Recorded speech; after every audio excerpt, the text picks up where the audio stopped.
계십니까? 아무도 안 계십니까? 무슨 일이십니까? 급한 일이 있어서 돈 좀 빌리러 왔습니다. 여기에 이상민 식님께서 계신다고 들었습니다.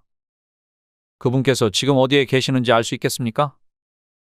나를 찾는 것이요? 내가 이상민 식리인이요. 돈 좀 빌려주십시오. 얼마가 필요하신지. 500냥이 필요합니다. 500냥이면 상당히 큰 금액인데 담보는 있어? 내 소문은 익히 들었는지 모르겠으나 나는 사람만을 담보로 잡는 사람입니다. 알고 왔습니다. 그러니 제 여식을 담보로 잡겠습니다. 여식을 담보로 잡는다. 어디에 쓸 돈인지 물어봐도 되겠습니까? 여식까지 담보로 잡을 정도라면 그 사연이 참으로 기구할 것 같은데. 안 사람이 지병을 앓고 있습니다. 의원에 가야 하는데 워낙 비싸서 문턱도 못 넘고 있습니다. 죽기 전에 제대로 된 치료는 해주고 싶습니다. 그런데 돈을 구할 수가 없으니 결국 이곳까지 찾아왔습니다요. 딱하구먼. 좋습니다. 내가 500냥을 내어주겠소. 정말이십니까? 저는 식리인이었습니다. 식리인은 어려운 사람들에게 돈을 빌려주고 이자를 받는 이들을 말했습니다. 저는 이곳 한양에서 알아주는 식리인이었습니다. 음지에 있었기에 뭐 그다지 좋은 직업은 아니었지요. 저는 사람들에게 제 돈을 빌려주고 담보는 무조건 사람으로 잡았습니다. 저는 안사람의 치료비로 500냥을 빌리러 온 사내와 함께 그의 집으로 향했습니다. 그가 담보로 여식을 넘기겠다고 했으니 저는 담보의 상태를 확인해 봐야 했습니다. 아무리 담보로 사람을 잡는다고는 하나 일단 제가 직접 봐야만 했습니다. 한참을 걷고 걸었더니 따닥따닥 붙어있던 초가집이 즐비한 거리가 나타났습니다. 의뢰인을 따라 들어간 저는 그의 여식을 보았습니다. 그의 여식은 마당에 선 채로 손도끼를 들고서 장작만 패고 있더군요. 의뢰인은 저를 보며 자신의 여식을 소개했습니다. 제 여식입니다. 저는 의뢰인이 소개한 담보라는 의뢰인의 여식을 유심히 훑어보았습니다. 흙 속에서 진주를 발견했다는 표현이 맞을 만큼 그녀는 빼어난 미모를 자랑했지요. 의뢰인은 딸내미를 보며 저를 이리 소개하더군요. 우리에게 500냥을 빌려주실 식리인이시다. 네, 담보로 너를 잡았다. 자신이 담보로 잡혔다는 아비의 말에도 그녀는 흔들리지 않았습니다. 그렇습니까? 참으로 잘하셨습니다. 저는 제가 지니고 있던 500냥을 의뢰인에게 건넸습니다. 담보를 보았는데 흡족하니 이 정도면 거래를 성사해도 무방했지요. 저로부터 두둑한 엽전 꾸러미를 건네받은 의뢰인은 감사하다며 연신 고개만 숙였습니다. 저는 그를 보며 이리 말했습니다. 담보는 내가 잘 데리고 있겠습니다. 부디 안 사람 건강이나 잘 챙기시오. 그가 저를 보며 다시금 연신 고개만 숙이더군요. 저는 그동안 사연 많은 사람을 접했으나 이리 예의가 바른 의뢰인은 처음이었습니다. 감사합니다. 정말 감사합니다. 나도 담보로 잡고 하는 일이니 감사할 것까지는 없소이다. 아닙니다. 선비님이 아니시면 저희 같은 사람이 어디서 이런 거금을 빌리겠습니까? 딸아, 이 아비가 어미를 치료하고 어떻게든 너를 데려오마. 그러니 조금만 참고 있어야만 한다. 예, 아버지. 어머니를 잘 부탁드립니다. 돈에는 감정이 없다는데 이곳에 더 있다가는 기분이 이상할 것 같았습니다. 그러니 저는 의뢰인의 딸내미를 보며 말했습니다. 나를 따라오시게나. 그러자 의뢰인의 딸내미가 저를 보며 이리 말하는 것이었습니다. 잠시만 기다려 주시겠습니까? 저는 발걸음을 멈춘 채 의뢰인의 딸내미를 보았습니다. 무슨 일이신가? 부모님께서 따뜻하게 지내실 수 있도록 땔감을 최대한 많이 마루 밑에 넣어드리고 싶습니다. 보통 이런 경우에는 끌려가기 싫다며 떼를 쓰거나 표정이 어두운 게 다반사였습니다. 그런데 이 처자는 무슨 이유에서인지 얼굴이 참으로 밝더군요. 더욱이 마지막까지 부모를 원망하지 않고 자신이 할 수 있는 일을 하겠다며 노력했습니다. 좋네.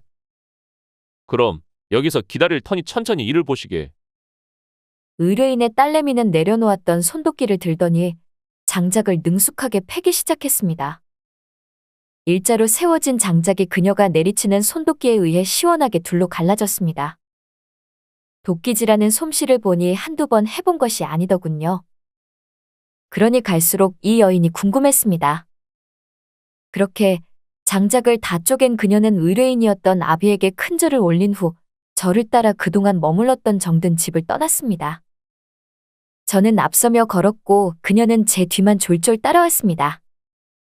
그녀가 앞서며 걷고 있던 제 뒷모습을 보더니 어색한 목소리로 이리 말하더군요. 어디로 가시는 것입니까? 내가 거주하는 집으로 가는 것이오. 집으로 말씀이십니까? 보통 담보로 잡은 물건은 따로 보관 중인 창고가 있지요. 저는 사람을 담보로 받기에 아는 양반과 계약을 맺고 그곳에 일선으로 보낸다오. 그녀가 의아스러운 얼굴로 제게 물었습니다. 그런데 저는 어찌? 참으로 야무지더군. 그래서 양반집 일선으로 보내긴 아까웠소. 해서 내 집에서 집안일을 거두는 이로 사용할 생각이오. 당신 아버지께서 나에게 빌려간 500냥을 갚기 전까지는 말이오. 저는 해당 여인과 이야기를 나누며 걸었더니 어느새 제 집 앞까지 와버렸습니다.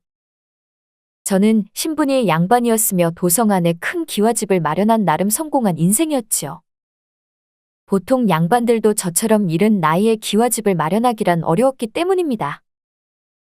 해당 여인은 기와집 문턱을 넘어선 저를 따라 제 집으로 들어왔습니다. 이 넓은 집을 홀로 쓰십니까?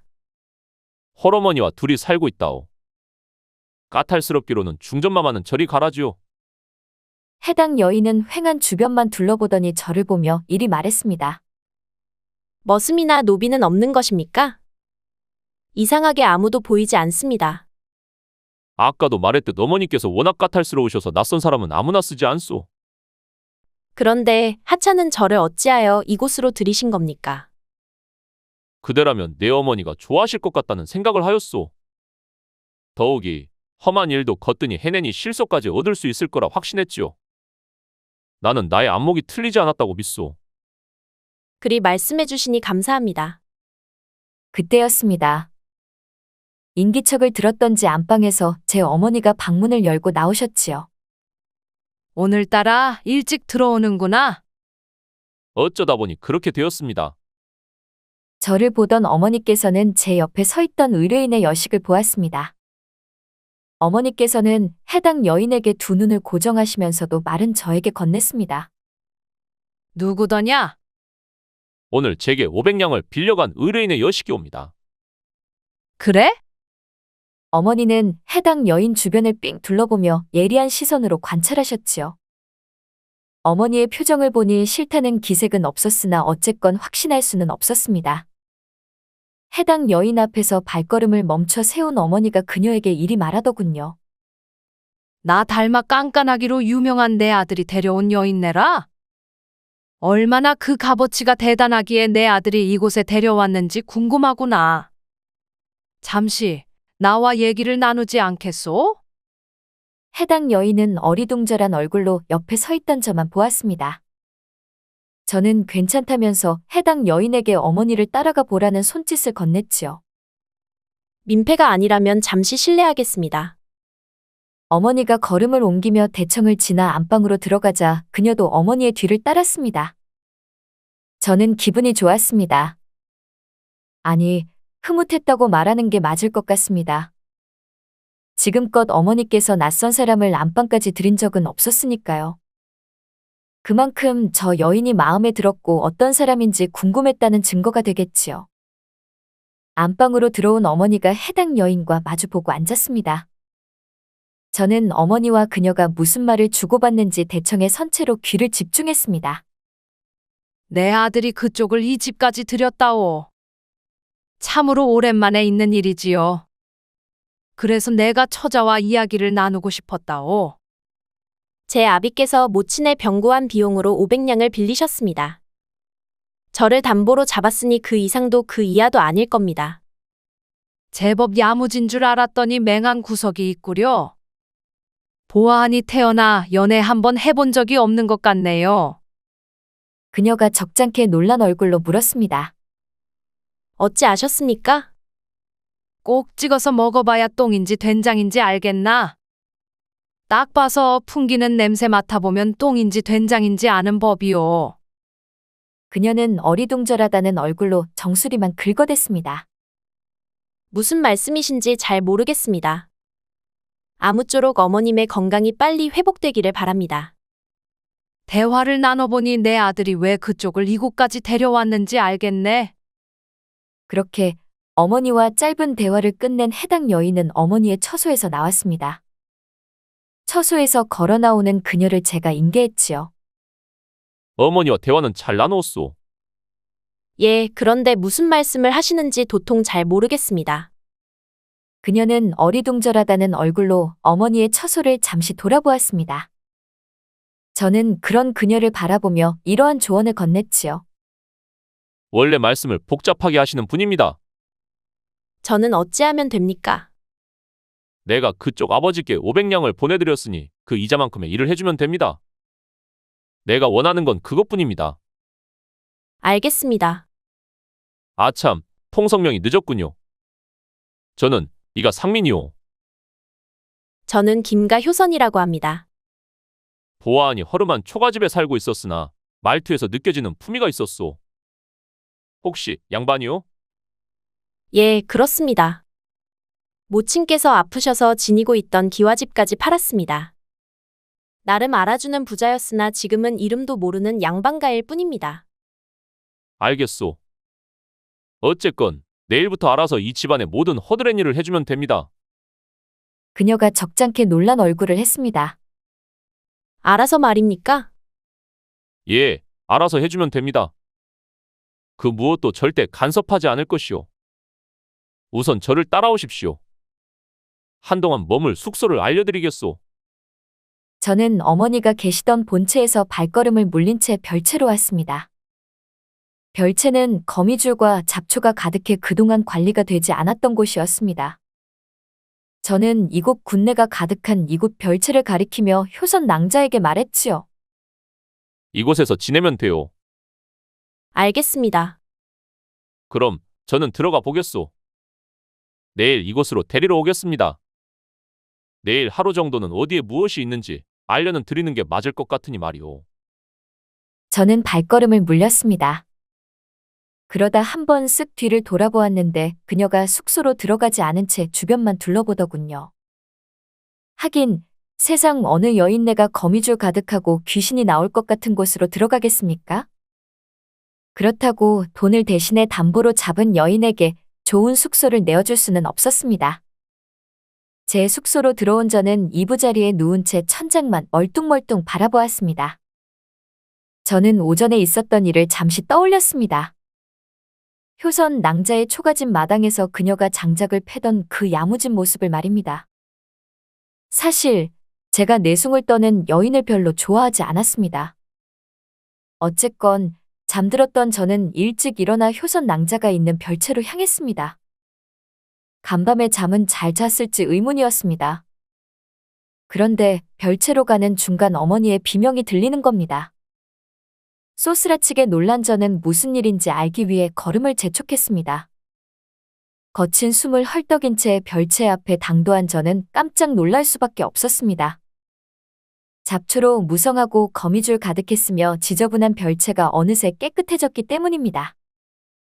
그것을 놀란 얼굴로 바라보고 있던 어머니가 저를 흘려보더니 이리 말씀하시더군요.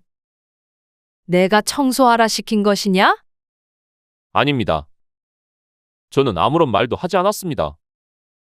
그저 이곳이 그대가 앞으로 머물 곳이니 들어가서 쉬라는 말만 건넸을 뿐입니다. 참으로 야무진 아이구나. 볼수록 욕심이 나는구나. 아니 어떻게 되었을지도 궁금하다. 들어가 보자꾸나. 예, 어머니. 저는 어머니를 따라 안으로 발걸음을 옮겼습니다. 안은 바깥보다 더욱 깨끗했습니다. 주변을 세심히 살피며 내부를 둘러보던 어머니는 벌어진 입을 다물지 못했습니다. 참으로 대단하구나. 그러게나 말입니다. 그만큼 야무지고 성실하다는 증거가 아니겠느냐? 그때였습니다. 어디선가 코 고는 소리가 들렸습니다. 어머니께서는 그곳으로 발걸음을 옮기셨고, 저도 어머니를 따라가 보았습니다. 그러자 가장 작은 방에 쪼그리고 누워있던 효선 낭자가 보였습니다. 얼굴엔 때가 묻고, 입고 있던 옷은 먼지와 가득한 그녀가 말입니다. 아무래도 간밤에 홀로 엄청난 일을 해낸 것 같았지요. 깨울까요? 아침은 먹여야 하니 깨우거라. 예, 어머니. 그리고 오늘부로 이 아이 숙소를 별채가 아닌 내 처소 앞 빈방으로 옮겨주거라. 저는 놀란 얼굴로 어머니를 보았습니다. 정말이십니까? 요즘 적적하였는데 별종이 우리 집에 들어온 것 같구나. 정확하게 어떤 아이인지 곁에 두고서 빠르게 알아가고 싶다. 어머니께서는 흐뭇한 얼굴로 걸음을 물리셨고, 저는 그런 어머니를 보다가 이후 효선 낭자를 보았습니다. 깨우기가 미안했으나 아침은 먹여야 했기에 고이 자고 있던 효선 낭자를 흔들었습니다. 낭자. 일어나 보시오, 낭자. 잠에 빠져있던 효선 낭자가 눈을 뜨며 저를 보았습니다. 무슨 일이십니까? 어머니께서 아침을 식사를 하라고 합니다. 피곤한 줄은 알겠으나 그래도 아침은 먹고 눈을 붙이시오. 효선 낭자가 잽싸게 일어섰습니다. 빠르게 아침밥을 차리도록 하겠습니다. 아니요. 아침밥은 어머니께서 직접 차려주실 겁니다. 예? 어머니께서요? 원래 어머니께서는 마음에 드시는 사람에게는 아침을 대접한다오. 그대가 그만큼 마음에 들었나 봅니다. 이렇게 때가 끼고 머리는 헝클어졌는데 어디가 마음에 드신다는지 모르겠습니다. 더욱이 저는 담보일 뿐이잖습니까? 참으로 눈치가 없구려. 하긴 순수한 것이 그대의 장점이긴 하지요. 어쨌건 저는 효선 낭자를 데리고 별채에서 나와 본체가 있는 대청으로 향했습니다. 잠시 후 아침 밥상에 모여 앉은 저와 어머니, 효선 낭자는 말 없는 식사만 묵묵히 이어갔습니다. 식사를 다 끝낸 어머니께서 밥상을 물리서더니 효선 낭자에게 이리 말했습니다. 내가 혼자서 별채를 다 청소했더냐? 효선 낭자가 주눅든 표정으로 어머니께 물었습니다. 예. 그런데 무슨 문제라도 생겼습니까? 나나 내 아들이 청소하라고 시키지도 않았는데 별채를 꼼꼼하게 청소한 것마저도 모자라 잡초까지 정리한 이유가 무엇이냐? 제가 머물 곳이 아닙니까? 사람은 주변이 깨끗해야 복받을 자격이 있다고 생각합니다. 어머니께서는 피식 웃더니 해맑은 얼굴로 효선 낭자를 보았습니다. 어머니의 질문은 계속 이어졌지요. 힘들지는 않았더냐? 당연히 힘들었지요. 그런데 세상에 힘들지 않은 일이 어디 있겠습니까? 어머니께서는 수긍한다는 듯 고개를 끄덕였습니다. 알겠다. 고생하였구나. 오늘부터는 이곳 본체에서 생활하거라. 방 위치는 내가 기거하는 맞은편의 빈방이니라. 효선 낭자는 어머니의 처소가 자리한 맞은편 빈방으로 거처를 옮겼습니다. 후로 그녀는 물을 기르고 각종 집안의 모든 잡일은 묵묵히 도맡아 성실하게 이어갔습니다. 어느새 어머니와도 허물없는 사이가 되었지요. 이 모든 건 달포 안에 이루어진 놀라운 결과였습니다. 그러던 어느 날이었습니다. 어머니께서 저를 본인 처소로 조용히 부르시더군요. 보면 볼수록 참으로 야무진 아이 같더구나. 저 아이가 들어온 후로 내 기분까지 좋아졌다. 나는 저 아이를 내 며느리로 삼았으면 좋겠는데 내 의견은 어떠하냐? 저는 어머니께서 좋아하신다면 언제라도 좋습니다. 그런데 낭자의 의사도 중요하니까요. 내가 지켜보았는데 너를 싫어하는 기색은 전혀 없었다. 솔직히 너도 저 아이가 마음에 있어서 이곳까지 데려오지 않았더냐? 그건 그렇지요. 사실 장가가고 싶은 생각도 없었는데 이렇게 되니 신기하긴 합니다. 일전에 내가 절에 갔었는데 내 사주를 본 스님이 내 자리에 부인이 없다고 하더구나. 그 말을 들었을 땐 어찌나 가슴이 철렁이던지 모른다. 그런데 내가 저 아이를 데려왔을 때 얼마나 기뻤는지 아니? 그러셨습니까? 사내든 여인이든 혼자 사는 것처럼 부모에게 불효는 없단다. 이제 내 나이도 있으니 번듯한 가정을 꾸려야만 하지 않겠니? 그간 말썽을 피워 송구합니다. 아니다. 지금이라도 데려왔으니 다행이구나. 어쨌건 검증은 끝났습니다. 이후 어머니께서는 효선 낭자의 처소로 발걸음을 옮기셨습니다. 저도 어머니의 뒤를 따랐지요. 어머니께서는 효선 낭자의 방문 앞에서 이리 말씀하셨습니다. 효선아? 안에 있느냐? 그러자 안에 있던 효선 낭자가 처소 문을 열고 밖으로 나와 어머니와 저를 맞았습니다. 찾으셨습니까? 잠시 할 말이 있으니 너와 상민이는 나를 따라오거라. 어머니께서는 대문을 나섰고 저와 효선 낭자는 그런 어머니의 뒤를 따랐습니다. 한참을 걷고 걸어 당도한 곳은 효선 낭자의 허름한 초가집이었습니다. 어머니께서는 초가집으로 발길을 들이며 이리 말했지요. 계십니까? 아무도 안 계십니까? 인기척의 방문이 열리더니 효선 낭자 아버지가 얼굴을 내밀었습니다. 뉘십니까? 저는 그쪽이 돈을 빌린 사내에 어미 되는 사람입니다. 잠시 드릴 말씀이 있는데 시간을 내어 주실 수 있겠습니까? 잠시만 기다려 주시겠습니까? 지금 안 사람에게 미움을 먹이는 중입니다. 아, 그러셨군요. 그럼 마당에 놓인 평상에 앉아서 기다리겠습니다. 그렇게 한참이 지났을까요? 효선 낭자 아버지께서 마당으로 걸어나와 제 어머니께 인사를 올렸습니다. 아버지? 효선 낭자 아버지가 딸내미의 얼굴을 보더니 한참을 어루만지며 이리 말했습니다. 울먹이는 목소리였지요. 보는 제가 다 애틋했습니다. 그동안 잘 지냈느냐? 예, 아버지. 어머니께서는 좀 어떠십니까? 병세가 점점 좋아지고 있구나. 이제는 아버지께서 많이 야위셨습니다. 나는 어떻게 되어도 좋다. 안 사람과 너만 행복하고 건강할 수만 있다면 그걸로 만족이야.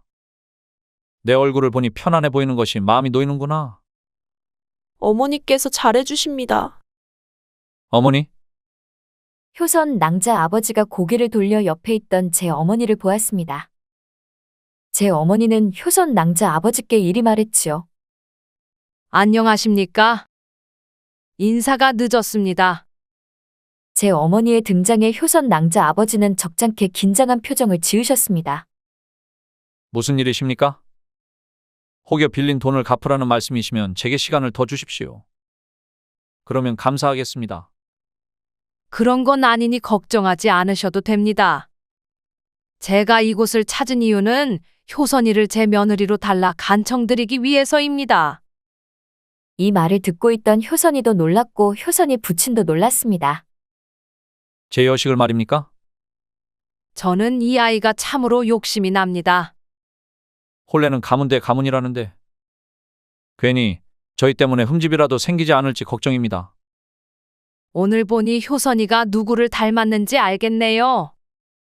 자신의 아니보다 남의 처지를 먼저 생각하시는 아버님의 인성을 닮았군요. 과찬이십니다. 제가 사돈께 기와집 한 채와 사부인을 병구안할 수 있는 넉넉한 금액을 드리겠습니다. 앞으로는 돈 걱정은 하지 않고 살아도 될 겁니다. 효선 낭자 아버지 입이 떡하니 벌어졌습니다. 사실 저도 놀랐지요. 어머니께서는 돈을 아끼시기로 꽤 유명했으며 이곳 조선에서 알아주는 식리인이었습니다. 재산 서열로만 따지자면 팔도에서 손가락으로 꼽을 정도였지요. 예?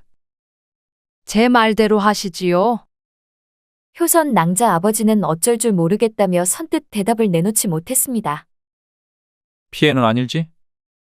어머니께서는 고개를 가로저으셨지요. 아닙니다. 저 아이는 제가 갖고 싶은 물건입니다. 제게 꼭 필요한 것이죠. 잠시 생각하던 효성 낭자 아버지가 이내 결심을 굳히셨습니다. 알겠습니다. 그럼 말씀대로 따르겠습니다. 후로 저는 효선 낭자와 성대한 혼례를 올렸습니다. 제 어머니께서는 효선 낭자 아버지와 어머니께 기와집을 선물하셨지요. 넉넉한 생활비도 통 크게 선물하셨습니다. 어머니께서 식리인으로 명성을 떨쳤을 때 크게 느꼈던 게 하나 있으시답니다. 그것은 미친 듯이 돈을 벌어보니 소용없더라. 오히려 허무하기만 하더라. 그래서 현직에서 은퇴하신 어머니께서는 업을 물려받은 제게 늘 이렇게 강조하셨습니다. 돈을 쫓지 말고 사람을 키우고 사람을 쫓아라 라고 말입니다. 여기서 사람이란 인성이 된 사람을 의미합니다. 이야기는 여기까지이고 소중한 시간 투자해 끝까지 들어주셔서 감사합니다. 여러분들의 가정에 건강과 화목이 가득하시기를 기원하겠습니다.